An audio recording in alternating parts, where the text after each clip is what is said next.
اور اس قادر مطلق نے بنایا ہے ہمیں بھی، تعمیر کی خوبی اسی معمار میں دیکھی. واہ واہ تو واہ یہ ہے میرا.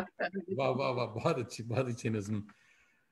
صاحب سنگیتا کھنہ احمد ہماری بڑی اچھی دوست ہیں، ٹورانٹو نے نیو یارک سے آپ کو آداب کہہ رہی ہیں. کہہ رہی موسٹ انلائٹننگ کنورزیشن آن فیمنزم، مائی ہیٹس آف. تو سنگیتا کھنہ احمد صاحب آپ کو آداب کہہ رہی ہیں نیو یارک سے. زینت رشید ہماری چھوٹی بہن ہے، آپ کی بہت بڑی فین ہے، اور وہ کلکتے سے آپ کو آداب کہہ رہی ہیں. اور اشرف یعقوبی صاحب سینئر شاعر ہیں، کلکتے سے آپ کو آداب کہہ رہے ہیں کہ ماشاءاللہ بہت اچھی گفتگو ہو رہی. اور فریدہ احمد صاحبہ سویڈن سے کہہ رہی ہیں کہ فاطمہ جی اب یہاں پر بہن کا قصور ہے، ایسی عورتوں نے خود مردوں کو بگاڑا ہے کہ کھانا گرم کرنا صرف عورت کا ہی فرض ہے، اس لیے ہر جگہ مرد قصوروار نہیں ہے. صحیح کہہ رہی ہیں. اور اسی لیے ٹورانٹو میں لوگوں نے پیزا کھانا شروع کر دیا، کھانا گرم کرنے کی ضرورت نہیں صاحب. تو یہ مردوں کا جو معاملہ ہے، یہ بتائیے کہ کیا مردوں نے وومن ایشوز پر کھل کر لکھنا شروع کیا ہے؟ آپ کو کیا لگ رہا ہے اس تحریک کو مرد اب سپورٹ کر رہے ہیں؟ جی بالکل. دیکھیے آصف فروخی نے مسلسل یہ جو خاموشی کی آواز جو پہلی کتاب تھی فیمنسٹ کانشیسنس پہ، وہ میں نے آصف فروخی کے ساتھ مل کے مرتب کی. اور اس میں جو ہم لوگوں کی گفتگو ہے، اس میں ایک طرف میں فہمیدہ ریاض ہوں اور دوسرے ہمارے ساتھ ضمیر علی بطایونی جو بہت بڑے مفکر اور فلسفے کو ادب میں ڈھالنے والے وہ تھے، اور آصف فروخی. اور بہت اچھی گفتگو اس میں ہم لوگوں نے کی ہے. اسی طرح اس کتاب میں ابوالکلام قاسمی صاحب کا مضمون بھی ہے، پھر گوپی چند نارنگ صاحب اور شمس الرحمان فاروقی صاحب، اور ہمیں ہر حلقے سے جو معتبر لکھنے والے تھے. حد تو حد ہے کہ انتظار حسین صاحب ہماری کانفرنس میں آئے اور انہوں نے کہا کہ کون کہتا ہے اس وقت کوئی تحریک نہیں ہے، ایک تحریک ہے فیمنزم کی. جس طرح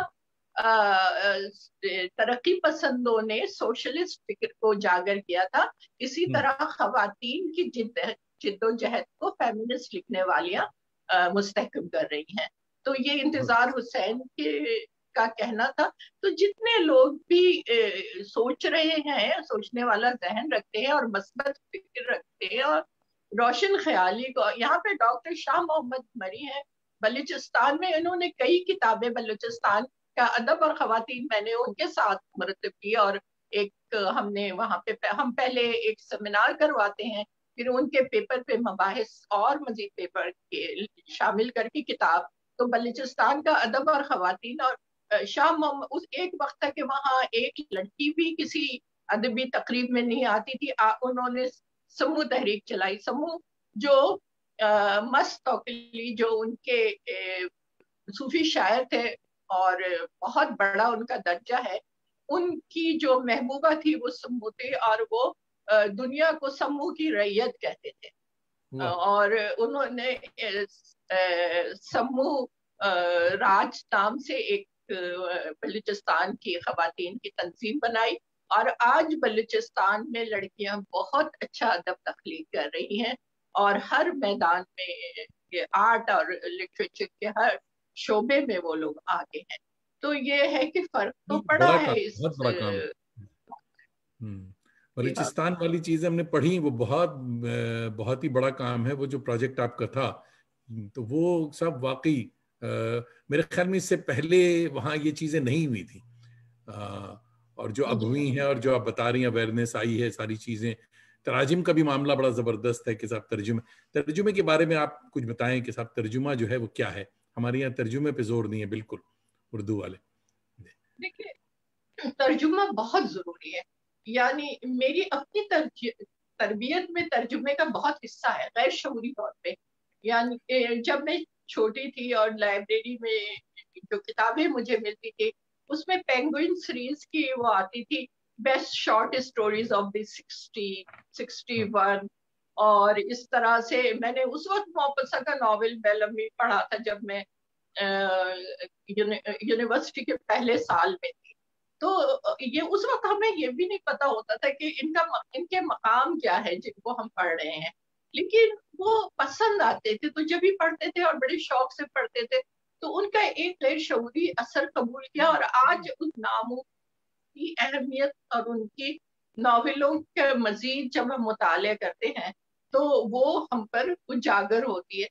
اسی طرح ساری دنیا کا ادب ہم ترجمے سے، ایک شخص کتنی زبانیں پڑھ سکتا ہے، 2 3، یعنی بولنے کے حد تک تو شاید 4 5 زبانیں بول لے، 7 زبانیں بھی بول لے اگر بہت صحیح ہے، لیکن پڑھنے کے لیے تو اس کو 1 2 زبانیں آئے گی، اور پڑھنا ہی نہیں ہوتا، پرسپشن ہوتا، اس کے پیچھے پہنچنا۔ ادب کو ادب کی تفہیم جو ہے وہ مشکل ہے جب تک کہ زبان پر، تو ایک اپنی زبان پر عبور ہونا چاہیے اور ایک اور زبان آنی چاہیے تاکہ پتہ چلے کہ دوسرے کیا لکھ رہے ہیں۔ تو وہ جو دوسری زبان ہے وہ انگریزی اس لحاظ سے اب تک برقرار رہی کہ انگریزی میں تراجم بہت ہے، انگریزی کو اسی وجہ سے سبقت حاصل رہی ہے۔ دوسرے انگریزی والوں نے لچک بہت رکھی، وہ اپنی ویبسٹر ڈکشنری میں نئے الفاظ داخل کرتے رہتے ہیں اور دوسری زبانوں کے الفاظ داخل کرتے رہتے ہیں، اس لیے عام فہم بھی رہی ہے انگریزی۔ اب ہم نے انگریزی میں فرینچ لٹریچر، جرمن، رشین، پتہ نہیں کیا کیا زبانوں کے ادب پڑھ ڈالے۔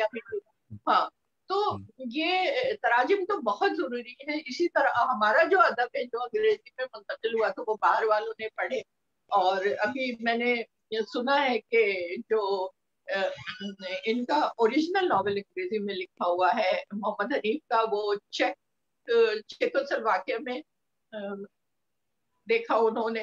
تو اس طرح سے جب ہمارا ادب دوسری زبانوں میں ترجمہ ہوتا ہے تو ہم اس تک پہنچتے۔ خود برِ صغیر کا سارا ادب، اتنی زبانیں ہیں اس خطے میں، تو جو ہندی ہے، تامل ہے، تیلگو ہے، بنگالی ہے، یہاں پر بلوچی ہے، پشتو ہے، سندھی ہے۔ سندھی میں بہت بڑا ادب ہے، اس کو ہم ترجمے سے ہی زیادہ بہتر سمجھ سکتے ہیں۔ تو تراجم تو بہت ضروری ہے، اپنی تحریر کو، اپنے ادب کو بھی باہر کی دنیا تک، زیادہ قارئین تک، دنیا تک نہیں بلکہ قارئین کا حلقہ وسیع کرنے کے لیے جتنے تراجم ہو وہ بہتر ہے۔ اچھا ہے جی۔ محمود احمد ہمارے بڑے اچھے دوست ہیں اور بہت یہ ڈپٹی نذیر احمد صاحب کے صاحبزادے ہیں، اور بڑی اچھی بات بتا رہے ہیں کہ میرے والد صاحب اور ڈپٹی نذیر احمد کے پر پوتے ہیں، یہ شاہد احمد دہلوی صاحب کے بیٹے، کہہ رہے ہیں کہ میرے والد صاحب اور ڈپٹی نذیر احمد ہمیشہ خواتین کی تعلیم اور لکھنے کی بہت ہمت افزائی، بڑی ان کی بڑی خدمات ہیں۔ عصمت کا لحاف ساقی میں شائع ہوا تھا، تو ساقی کا جو ہے جی ہاں اس کے حوالے سے یہ میرا بتا اس رہے ہیں۔ خاندان سے بہت تعلق رہا ہے، میرا اس خاندان سے بہت تعلق رہا ہے۔ میرے استاد اور انہوں نے مجھے بیٹی بنایا ہوا تھا، ڈاکٹر اسلم فروخی اور ان کی بیگم تاج فروخی، آصف فروخی ان کے بیٹے، یہ سب میرے لیے ایک دوسرا گھر ہے۔ اور تاج فروخی شاہد احمد دہلوی کی بھتیجی، اور انہوں نے ان پر کتاب بھی لکھی ہے، تو میرا اس خاندان سے بہت گہرا تعلق رہا ہے۔ اور ان کی واقعی ان کی جو خواتین ہیں وہ بہت پڑھی لکھی اور بہت ٹیلنٹڈ رہی ہیں۔ تو میں تاج آپا کو دیکھتی تھی، وہ پرنسپل رہی ہیں کالج کی، اور ماشاءاللہ جتنی ایکٹیو اور جو کچھ انہوں نے لکھا ہے بہت اچھا لکھا۔ چلیے اس خاندان کا ایک اور فرد آ گیا، اور ہماری بہت اچھی دوست سائمہ خان، یہ بھی شاہد احمد دہلوی صاحب کی صاحبزادی ہیں، جو کہ لاہور سے آپ کو آداب کہہ رہی ہیں، اور کہہ رہی ہیں کہ گریٹ کنورزیشن گوئنگ آن۔ تو بڑی اچھی بات ہے کہ یہ دو لوگ بھی ہماری گفتگو میں شامل ہوئے، اور سائمہ کہہ رہی ہیں کہ even in our house holds we are all encouraged to study and be independent, sent abroad for studies. بالکل، کہ سائمہ بھی باہر آئی تھیں، سائمہ ٹورانٹو میں رہ چکی ہیں، اور سائمہ خان کہہ رہی ہیں کہ فائنلی گاٹ کرونا، اللہ رحم کرے۔ یہ خبر ہم لوگوں کو نہیں ہے کہ سائمہ خان صاحبہ بھی کرونا کی شکار ہوئی ہیں، اللہ آپ کو جلد سے جلد صحتیاب کرے۔ آپ ٹھیک ہی ہیں جو اس محفل میں شامل ہیں، تو یا اگر شامل ہیں تو ٹھیک ہو جائیں گی۔ تو بڑی اچھی باتیں اور بڑے اچھے اچھے دوست شامل ہوئے ہیں، بڑا مزہ آ رہا ہے۔ تو صاحب اب نظم سنا دیں وہ ابلیس کا اپنی مجلس شورا کو خط۔ بھائی یہ جو نظم ہے یہ ظاہر ہے کہ ابلیس کی مجلس شورا اقبال کی ایک بہت مشہور نظم ہے، تو جی جی اسے متاثر ہو کر میں نے اپنے حالات دیکھتے ہوئے یہ نظم لکھی تھی، اور یہ میری کتاب میں شامل ہے، تو میں اس کو نکال لوں اس میں سے۔ ہم نے نشان نہیں لگایا۔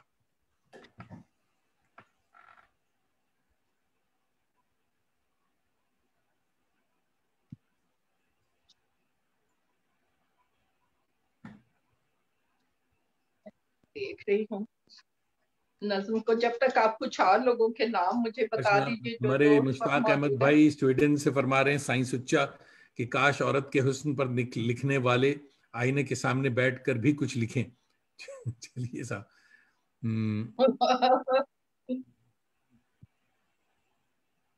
اور یہ مل گئی جی عطا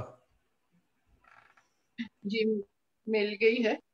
ابلیس کا اپنی مجلس شورا کو خط، اب مکمل میرے ہاتھوں میں ہے یہ دنیائے دو، اب مکمل میرے ہاتھوں میں ہے یہ دنیائے دو، اسلحے نے کر دیا ہے شر کی قوت کو فزوں، اسلحے نے کر دیا ہے شر کی قوت کو فزوں، اپنی بربادی کی ہر تدبیر کر لیتے ہیں خود، اپنی بربادی کی ہر تدبیر کر لیتے ہیں خود، جن کو بہکانے کی خواہش تھی کبھی میرا جنوں، جن کو بہکانے کی خواہش تھی کبھی میرا جنوں، ہے کمی گاہ فساد و شر عبادت گاہ اب، ہے کمی گاہ فساد و شر عبادت گاہ اب، میں نے توڑا مسجد و دیر و کلیسا کا حسن، میں نے توڑا مسجد و دیر و کلیسا کا حسن، مختلف مجھ سے نہیں ہے ان کے اطوار قبیح، مختلف مجھ سے نہیں ہے ان کے اطوار قبیح، حضرت انسان نے ظاہر کر دیا اپنا درود، حضرت انسان نے ظاہر کر دیا اپنا درود، اب تو کوئی کام بھی میرے لیے باقی نہیں، اب تو کوئی کام بھی میرے لیے باقی نہیں، ہے ارادہ لوٹ کر پھر آسماں پر جا بسوں، ہے ارادہ لوٹ کر پھر آسماں پر جا بسوں، متفق ہو مجھ سے گر میرے مشیران کرام، متفق ہو مجھ سے گر میرے مشیران کرام، ساکن عرش معلا کو میں یہ پیغام دوں، ساکن عرش معلا کو میں یہ پیغام دوں، کامیابی کو میری تسلیم کر لے آپ بھی، کامیابی کو میری تسلیم کر لے آپ بھی، ہو چکا ہے آپ کی ساری تمناؤں کا خون، ہو چکا ہے آپ کی ساری تمناؤں کا خون، اب مکمل میرے ہاتھوں میں ہے یہ دنیائے۔ سچی اور اچھی نظم جی۔ اچھا بھائی، کتابوں کی تصویریں ہم نے عکس تو شروع میں دکھا دیا دوستوں کو، اور جن لوگوں نے مس کیا وہ اسٹوری لائن پہ بھی وہ چلتی رہی ہیں وہ تصویریں کتابوں کا عکس، اور آپ ذرا بتا دیں کہ اس کی ترتیب شاید ہم نے ٹھیک سے نہیں دی کہ وہ کون سی کتاب کب آئی تھی، یہ ذرا بتائیے کہ آپ کی کتابیں جو ہیں۔ وہ تو بہت سی کتابیں ہیں، اس میں جو میری ابھی چوتھا مجموعہ ہے اس میں سب کی ہے، سب کا ذکر ہے، بہتے ہوئے پھول پہلا مجموعہ سن 1977 میں شائع ہوا، دستک سے در کا فاصلہ دوسرا سن 1993 میں، یادیں بھی اب خواب ہوئیں 2004 میں، اور یہ اب فاصلوں سے ماورا یہ جو کتاب ہے یہ 2019 میں، افسانوں کا مجموعہ کہانیاں گم ہو جاتی ہیں سن 2000 میں پہلا اس کا ایڈیشن آیا تھا، آصف فروخی نے شائع کیا تھا، اور پھر دوسرا ایڈیشن ابھی چند برس پہلے آیا ہے، اور تنقیدی مضامین میں جو کتاب دوستہ ہے جو میرے مطالعاتی مضامین ہے، اس میں ہمارے ہم اثروں پر مضامین ہے، تو وہ 2011 میں آئے ہیں، خاموشی کی آواز جو میری کمپائلیشن ہے اس میں مضمون بھی ہے اور مکالمہ بھی ہے 2004 میں، فیمنزم اور ہم 2005 میں، بلوچستان کا ادب اور خواتین 2006 میں، مطالعہ اقبال کی جہتیں 2018 میں، مطالعہ غالب کی جہتیں 2019 میں، یہ سب کمپائلیشن ہے. اور جو میرا تھیسس ہے زاہدہ خاتون شروانیہ پر، یہ 2007 میں، اور پھر اس کا دوسرا ایڈیشن بھی آیا 2013 میں. تو اس کی اس ذرا طرح سا سے تفصیل بتائیں، وہ جو بہت ہی امپورٹنٹ کتاب ہے وہ، ہاں اس کی ذرا تفصیل وہ بتائیں. میرا پی ایچ ڈی کا مقالہ ہے. زاہدہ خاتون شروانیہ 1894 میں پیدا ہوئی تھی اور 1935 میں ان کا انتقال ہوا تھا. یہ علی گڑھ میں نواب معظم اللہ خان کی صاحبزادی تھی، اور آپ کو پتا ہے کہ ان کا بہت بڑا اس خاندان کا کنٹریبیوشن علی گڑھ کالج کے اور یونیورسٹی کے قیام میں ہے. انہوں نے نواب معظم اللہ خان نے اپنے بچوں کو بہت اچھی تعلیم دی، اور ان کی 2 بیٹیاں جو ہے احمدی بیگم نکھت اور زاہدہ خاتون شروانیہ، ان کو گھر پہ انہوں نے پوری فارسی، اردو، اور بھائیوں نے ان کو انگریزی پڑھائی، پوری تعلیم دی. اور ایک خاتون جو ایران سے آئی تھی ہجرت کر کے، فرخندہ خانم تہرانیہ، وہ ان کی استادی تھی، اور وہ خود شاعرہ تھی. تو اس طرح ان دونوں بہنوں میں فارسی اور اردو دونوں زبان پر انہیں عبور ہو گیا، اور شاعری کا انہیں شاعری کی ایک صلاحیت، بہت اچھی صلاحیت ان میں پروان چڑھی. اور زاہدہ خاتون نے 11 برس کی عمر سے لکھنا شروع کر دیا، اور ان کا پہلا مجموعہ آئین حرم 1915 میں شائع ہوا، جس میں ایک نظم جو 60 بند کی مثنوی تھی، اور وہ شکوہ تھا بر صغیر کے مردوں سے کہ وہ جو اپنی خواتین کو جاہل رکھ رہے ہیں، تو اپنی نسلوں پر، کیونکہ مسلم اشرافیت جو ہندوستان کی تھی وہ خواتین کو جاہل رکھ رہی تھی اور خود اپنے تعلیمی میدان میں آگے بڑھ رہی تھی، تو وہ اپنی نسلوں پر کتنا ظلم کر رہے ہیں. اور میں سمجھتی ہوں کہ یہ پہلی فیمنسٹ نظم ہے جو لکھی گئی اور شائع ہوئی. مولوی ممتاز علی نے اس کو شائع کیا، اور زاہدہ خاتون نے اس 100 کاپیوں کی قیمت بھیجی اور کہا کہ یہ پڑھنے والوں کو بھجوا دیجئے. اس کے بعد انہوں نے دوسرا مجموعہ اپنا ترتیب دے دیا تھا، جو ان کی زندگی میں شائع نہیں ہو سکا، لیکن سن 1940 میں شائع ہوا، اور یہ کمال کا مجموعہ ہے. اس کے علاوہ انہوں نے کوئی 250 خط لیلا خواجہ بانو کو، جو خواجہ حسن نظامی کی بیگم تھی، ان کو لکھے، اور انہوں نے مضامین لکھے مختلف رسائل میں.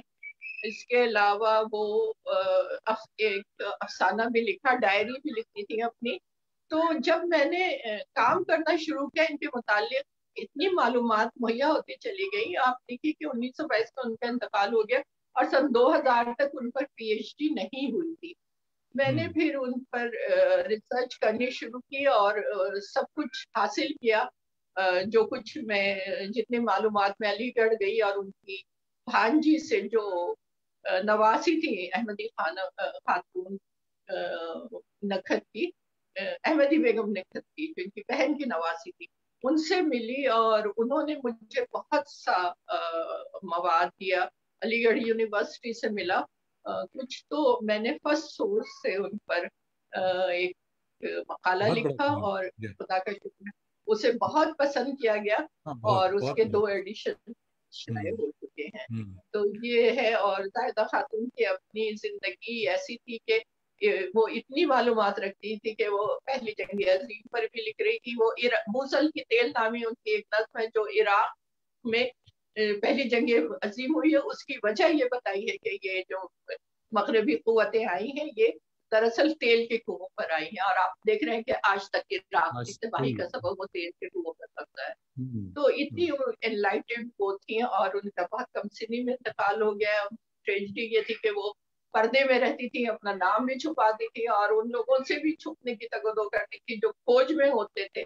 لیکن ان کے خط کتابت مولوی ممتاز علی سے بھی تھی، اور لیلا خواجہ بانو کے توسط سے وہ خواجہ حسن نظامی سے بھی بحث و مباحث کرتی تھی. اکثر ان کے نظریات پہ بھی وہ اٹیک کر دیتی تھی، لیکن بہت علمی اور دسترس ان کی تھی، اور شاعری تو ان کی واہ کیا کہتے ہیں، بالکل جیسے اس وقت کے اپنے کنٹمپریری سے کسی طرح کم نہیں تھی. مگر آپ کو یہ خیال کیسے آیا کہ ان پر ریسرچ کیا جائے؟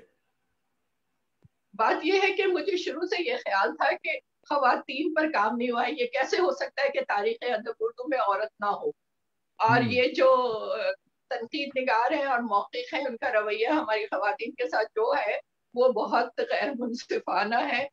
وہ یا تو کہہ دیتے شاباش شاباش بہت اچھا لکھ رہی ہیں، عورت ہو کے بھی اچھا لکھ رہی ہیں، اور یا پھر وہ ان کی ایسی اس طرح کی کہ بس ہمیں کہتے کہ آپ ڈبہ بنا رہے، ہم ڈبہ نہیں بنا رہے تھے، ہم ڈبہ توڑ رہے تھے کہ عورت کیوں نہیں مردوں کے ڈبے میں شامل ہو سکتی. جب میں نے فیمنزم پہ کام کرنا شروع کیا تو کہنے لگے آپ ڈبہ بنا رہے، تو میں نے اپنا مضمون شروع ہی یہاں سے کیا کہ فیمنزم کا یہ مطلب نہیں ہے کہ خواتین کی طرف سے خواتین کے لیے خواتین کو وغیرہ، بلکہ اس کا مطلب یہ ہے کہ وہ شعور رکھا جائے جہاں پہ آپ یہ درجہ بندی کرتی ہیں کہ یہ رائٹر شاعر شاعر ہے، ادیب ادیب ہے، اس کے ادب کو دیکھیے، اس کے معیار کو دیکھیے، اور اس شعور کے ساتھ دیکھیے کہ یہ لکھنے والی جو ہے اس کے کچھ تجربے، اس کی کچھ لفظیات اور کچھ اس سے جو کچھ کہنا چاہ رہی ہے وہ آپ کے تجربوں اور لفظیات سے مختلف ہوں گے، اور اس میں سے وہی معنی نکالیے جو اس نے لکھے ہیں، نہ کہ وہ معنی نکالیے جو برسوں سے آپ کے ذہن میں ٹھوسے گئے ہیں مفروضوں کے تحت کہ وہ جو ہے وہ کمتر مخلوق ہے اور وہ جو کچھ لکھے گی وہ بہت کمتر ہوگا، اس کو کسی بھی مردانہ خانے میں برابر کے درجے میں نہیں رکھا جا سکتا. تو اس کی جو سب سے بڑی مثال یہ ہے وہ تاریخ سے، صرف تاریخ ادب نہیں، پوری تاریخ سے عورت کا وجود قائم ہے. کیا اتنے عرصے میں عورت نے تہذیب اور فن اور سماج کو پروان چڑھانے میں کوئی کردار انجام نہیں دیا ہوگا؟ کیا ادب میں کبھی عورت نہیں رہی ہوگی؟ آپ دیکھیے نا چندہ، اب دوسری طرف آپ دیکھیے کہ تذکرے لکھے جاتے، جب تذکرے لکھے گئے 1940 میں جمیل احمد نے ایک تذکرہ لکھا جو خواتین کا، اس میں لکھا یہ جو خواتین ہیں 400 خواتین یہ وہ ہیں جو عفت معاف تھی اور اس بازار سے تعلق نہیں رکھتی تھی. اس میں آپ نے زاہدہ خاتون شروانیہ پر بھی کچھ صفحات زیادہ لکھ دیے کہ وہ اس کیلیبر کی خاتون تھی اور اس پائے کی خاتون تھی کہ ان کو تاریخ ادب میں لکھا جانا چاہیے تھا ان کے تمام تر کاموں کی تفصیل کے ساتھ، کیونکہ نہ وہ شبلی نعمانی تھے، ان کے ہم اثر شبلی نعمانی تھے، ان کے ہم اثر عالی تھے، آزاد تھے، اقبال تھے، اور وہ عمر میں جوش ملیحہ بادی کے برابر تھے. اور انہوں نے بھی کسان اور بیت پہ لکھا ہے اور برسات پہ لکھا ہے اور مزدور پہ لکھا ہے اور انگریز حکومت کے خلاف لکھا، جس پر ان کے والد نے ان کو تنبیہ کی تھی کہ وہ ان کو سر کا خطاب تھا، وہ انگریزوں کے برات یافتہ تھے اور اپنی بیٹی کو بار بار روکتے تھے کہ جنگ عظیم ہونے والی ہے، ذرا تم سنبھل کر رہنا، لیکن اس کے باوجود وہ لکھ رہی تھی، چھپ چھپ کے لکھ رہی تھی. تو یہ دوہرا عذاب سہ رہی تھی، ایک طرف لکھنا پھر چھپانا. تو بڑی بہن نے تو ان کے لکھنا چھوڑ دیا تھا، احمدی بیگم نے چھوڑ دیا تھا لکھنا. تو یہ ہے صورتحال. عمیر منظر اور بھائی صرف ہمارے اس وجہ سے میں ایک زمانے میں نے یہ طے کر لیا تھا کہ میں صرف خواتین پہ لکھوں گی، اور اس زمانے میں میں نے ہر ایک پر زاہدہ حنا، کشور ناہید، فہمیدہ ریاض، یہ شاہدہ حسن، اپنی آبلہ کی جو رائٹر ہیں وہ، اور جتنی شاعر خواتین لکھنے والی قابل ذکر تھی ان سب پر مضامین لکھے. پھر میں آہستہ آہستہ میں نے لیکن میں نے ان مردوں پہ بھی لکھا جن کو میں جینوینلی یہ سمجھتی تھی کہ ان پہ لکھنا چاہیے. مثلا میں نے محبوب قزا کی شاعری مجھے بہت پسند ہے تو میں نے اکیلی بستیاں اس پر لکھا، اور بہت سارے میں نے ان کے ناول پر لکھا. اب دیکھیے خالدہ حسین ایک عہد میں وہ ایسا نام ہے جو بہت منفرد اور بالکل نئے ٹرینڈ اور نئے ڈکشن اور نئے اسٹائل اور علامتوں میں جو انہوں نے کہانی لکھی ہے سواری، ان کو کتنا کوٹ کیا جاتا ہے، کتنا ان کو مرتبہ دیا گیا. ان کا ناول کاغذی گھاٹ آیا اور وہ خاموشی سے گزر رہا تھا، تو میں نے کاغذی گھاٹ پر تفصیلی مضمون لکھا، اس کا ڈیکنسٹرکشن کر کے دکھایا کہ اس میں پوری وجودیت انہوں نے سمبوئی ہوئی ہے اس ناول میں. تو یہ اس طرح کی تحریریں ہیں جن پر میں نے لکھا. رضیہ فصیح احمد پر میں نے لکھا. کہ عمیر منظر لکھنؤ سے دیکھ رہے ہیں، آداب کہہ رہے ہیں آپ کو اور کہتے ہیں خوش آمدید. قومی زبان کی کیا خوب ادارت فرما رہی ہیں، انہوں نے بہت زندہ دل اور شعر و ادب سے بڑی گہری وابستگی ہے. دانش بھائی نے کیا خوب ملاقات کروائی ہے، بہت بہت شکریہ. جی شکریہ حضور کہ آپ آئے اور سلیم محی الدین صاحب پوچھ رہے ہیں کہ انجمن ترقی اردو اور قومی زبان کے متعلق بھی کچھ بتائیں. دیکھیے میں اب قومی زبان اور انجمن ترقی اردو میں میرا اب وہ کردار نہیں ہے جو پچھلے 5 سال رہا. مارچ سن 2014 میں جب علی جی بہت بیمار ہو گئے اور انجمن کی حالت بہت کمزور ہو گئی اور خطرہ تھا کہ کچھ لوگ اس پر ایسی نظر رکھے ہیں کہ بس علی جی کی آنکھ بند ہو اور جو اس کے صدر تھے ڈاکٹر آفتاب احمد خان وہ ذہنی طور پہ ان کی یادداشت جا رہی تھی تو وہ اس پر قابض ہو جائے. تو اس وقت علی جی کے صاحبزادے راجو جمیل نے اپنے والد سے کہا کہ اب آپ سیکٹری شپ چھوڑ دیجیے, کیونکہ پہلے سیکٹری پہلے بابا اردو تھے, پھر جمیل الدین علی تھے 2014 تک. تو انہوں نے مارچ 2014 میں مجھے بلا کر 19 مارچ کو یہ عہدہ میرے سپرد کر دیا. اس وقت انجمن ایک چھوٹے سے بنگلوں میں تھی اور اسی میں کتب خانہ تھا, اور جو مخطوطات تھے وہ سن 1973 سے جو 2500 مخطوطات بابا اردو وہاں سے جان سے کھیل کے لائے تھے وہ نیشنل میوزیم میں امانتاً رکھ دیے گئے تھے. تو جب میں یہاں آئی تو میرے پیش نظر 2 مقاصد تھے, اور سماعی اردو تو تقریباً بند تھا اور قومی زبان بس جیسا نکل رہا تھا اس کو اتنا وہ معیار نہیں رہا تھا جو پہلے ہوتا تھا, اور مالی طور پہ بھی بالکل ایک بڑا خراب صورتحال تھی. تو میں نے اس 2 چیزیں اپنی بنیادی مقاصد میں رکھی, ٹارگیٹ میں, کیونکہ میں سرکاری نوکری 40 برس تک کرتی رہی. 2012 میں ریٹائر ہوئی تھی تو اور میں انتظامی عہدے پر بھی رہی تھی اور public relations training and research.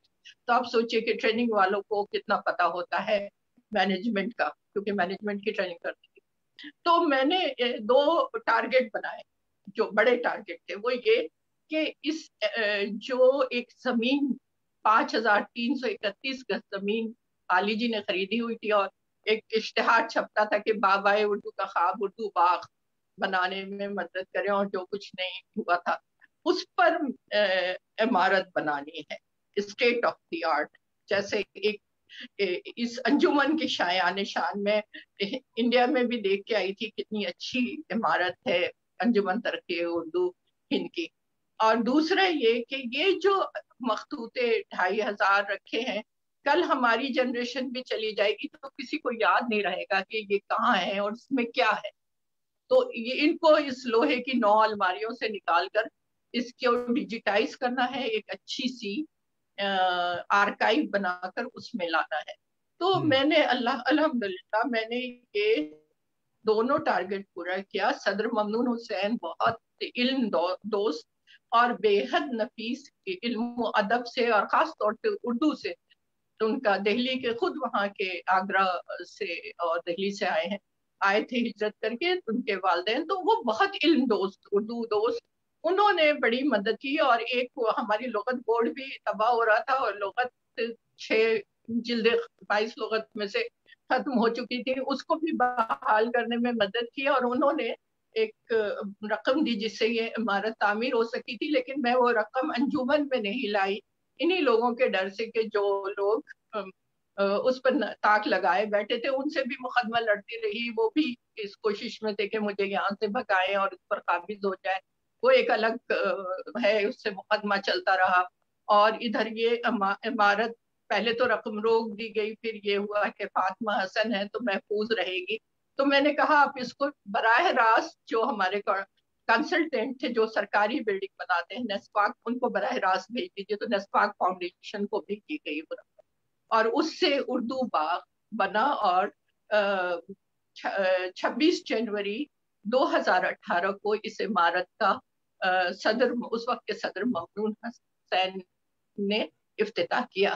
اس میں پھر ایک آرکائیو بنائی جس میں فائر ایکسٹنگوشر خودکار ہے, اور اس میں مخطوطات لائی. پھر امریکہ گئی میں, ڈاکٹر نعمان الحق نے اس کی سرپرستی کی, ہم نے ایک انٹرنیشنل کمیٹی بنائی تھی اور ان کے تعاون سے پھر میں امریکہ گئی اور وہاں میں نے میڈیسن میں جو کانفرنس ہوتی ہے ساؤتھ ایشین رائٹرز کی اس میں شریک ہوئی. وہاں سارے جو یہ آئے ہوئے تھے لائبریرینس اور آرکائیو کے لوگ، ان سے میرا رابطہ بنا.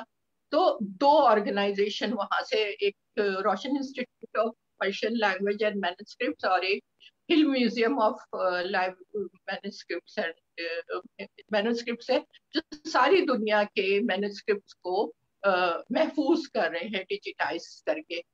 تو انہوں نے ہمیں اکوپمنٹ بھیجا، ایک ایکسپرٹ بھیجا، ایک کنسلٹینٹ بھیجی، اور آج اللہ کے فضل و کرم سے وہ 2500 مخطوطات جو ہیں وہ ڈیجیٹائز ہو کر محفوظ ہو رہے ہیں.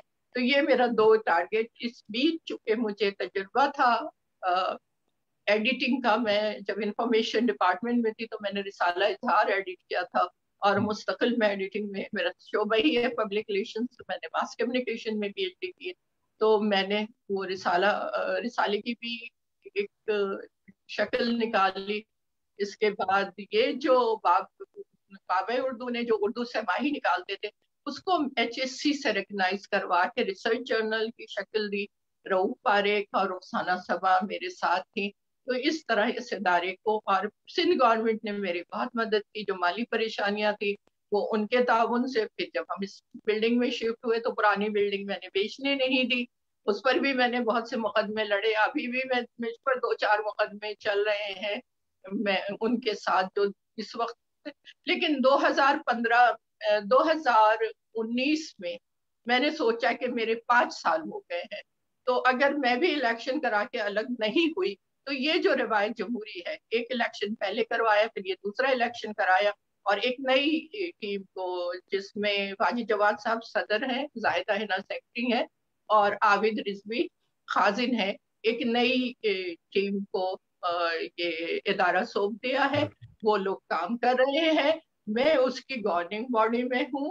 ادارت اور ساری چیزوں سے میں اس لیے سنتوش ہو گئی کہ اب یہ ٹیم اپنے طور پہ کام کرے تاکہ ایک جمہوری روایت پروان چڑھے.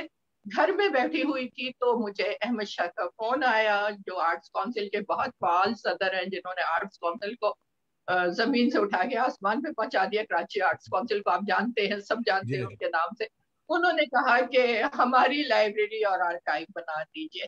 اس اسنا میں جناب ہمارے بہت ہی قریبی عزیزوں کی طرف سے جناب مشتاق احمد یوسفی صاحب، ان کا انتقال ہو گیا. ان کی 8,500 کتابیں تھی.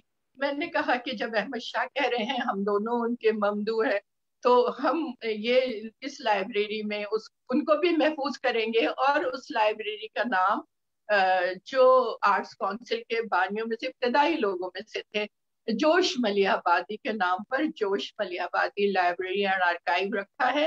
اس میں حضرت جوش ملی آبادی ساری جو بھی کچھ ہمیں دستیاب ہوگا ہم محفوظ کریں گے.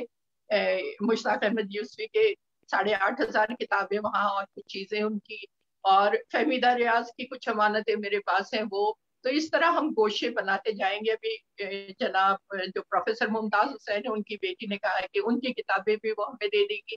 اور بہت سے لوگ اپنی کتابیں، ہمارے ہاں یوسف جمال صاحب بہت اچھا پڑھنے والے دوست تھے بیوروکریٹ، ان کی 550 کتابیں آئی ہیں. تو اب میری وہ لائبریری اور آرکائیو اپنے بننے کے مرحلے میں ہے. میں روزانہ صبح 11 بجے سے 5 بجے تک اس میں بیٹھی ہوتی ہوں. تو یوں ہے سلسلہ. یہ اچھا ہے، یہ بہت ہی اچھا بھی ہے آپ کے لیے. دیکھیے صاحب، ہما پرائس صاحبہ ہیں UK سے، آپ بہت بڑی فین ہیں ہما، اور ہما سلام کہہ رہی ہیں آپ کو، اور کہہ رہی ہیں میری فیوریٹ جہاں پر عشق کی سرحد سنا دیں پلیز. اچھا صاحب، ان کی فرمائش بھی پوری کر دی جائے کہ غزل کی فرمائش کر رہی ہیں. اور آپ اللہ رحم کرے فریز بھی ہو گیا ہے معاملہ، مگر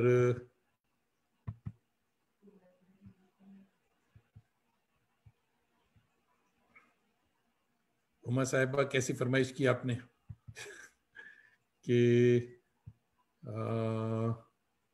دوستوں جب تک میں کچھ میسیجز اور دیکھ لیتا ہوں، اور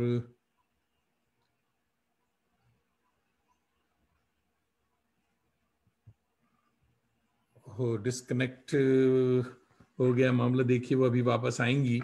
آج بہت سارے دوست اور بہت اچھے اچھے ساتھی